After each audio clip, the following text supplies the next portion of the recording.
sisters bonding. Napakasaya. Together again here in America's life. O diba? The siblings is here in America. Our bonding is a precious moment. Thank you, Lord, that we're here in America. We've been so blessed. Thank you for the blessings and guidance to everyone.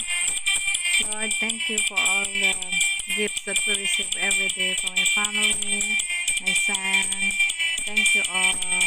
You are so good. God is good. So we are blessed. That's all I can say. We are so blessed. So yeah, that's it. Thank you for today. Ang saya talaga, o diba? Joy of moment, joy of happiness. This is our moments together with my siblings. Thank you for watching. And